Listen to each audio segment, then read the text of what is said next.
আজকের দিনটি ভারতের এবং ভারতবাসীর জন্য অত্যন্ত গর্বের। কারণ আজ আমাদের প্রিয় দেশ ভারত এমন একটি মাইল ফলক অর্জন করেছে যা বিশ্বের অনেক বড় শক্তিশালী দেশ কেবল স্বপ্নেই দেখতে পারে। ভারত সেই স্বপ্নকে শুধু বাস্তব করে দেখিয়েছে তাই নয়, ইতিহাসের এমন একটি রেকর্ড ভেঙেছে যা শুনলে আপনার বিশ্বাস করতেও অসুবিধা হতে পারে। আপনার কাছে প্রমাণ দিতে হবে, তবেই আপনি বিশ্বাস করবেন যে ভারত সত্যি ইতিহাসের সবচেয়ে বড় বিষয় ঘটিয়েছে। কিন্তু কি ঘটেছে? আসুন আমি বিস্তারিতভাবে আপনাকে ব্যাখ্যা করি। অল্প সময় আগেই ভারতের সরকারের তরফ থেকে একটি রিপোর্ট প্রকাশিত হয়েছে। এতে জানানো হয়েছে যে ভারতে বিদেশি সরাসরি বিনিয়োগ এফডিআই $1 ট্রিলিয়ন অতিক্রম করেছে। হ্যাঁ, আপনি ঠিক শুনেছেন, ভারত ইতোমধ্যেই $1 ট্রিলিয়ন এফডিআই আকর্ষণ করেছে। রিপোর্টে জানানো হয়েছে, এপ্রিল 2000 থেকে সেপ্টেম্বর 2024 পর্যন্ত এই সময়কালের মধ্যে এই বিশাল পরিমাণ বিনিয়োগ ভারতে এসেছে। 24 বছরের মধ্যে $1 ট্রিলিয়ন বেশি বিনিয়োগ একটি বিশাল অর্জন। এই গ্রহে প্রায় 160টি দেশের পুরো অর্থনীতি $1 ট্রিলিয়ন ছুঁতে পারে না, অথচ ভারতে সেই পরিমাণেরও বেশি বিনিয়োগ এসেছে। সবচেয়ে চমকপ্রদ বিষয় হল, এই বিনিয়োগের বেশিরভাগই গত 7 থেকে 8 বছরে হয়েছে।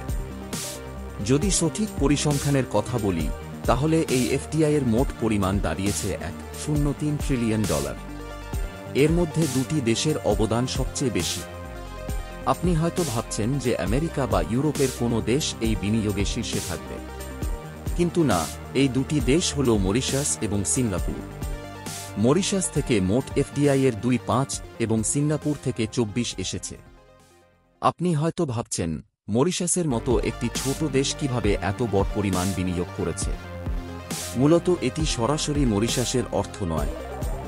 বড় বড় কোম্পানিগুলো তাদের হেডকোয়ার্টার এমন দেশে স্থাপন করে যেখানে কর ছাড়ের সুবিধা পাওয়া যায়।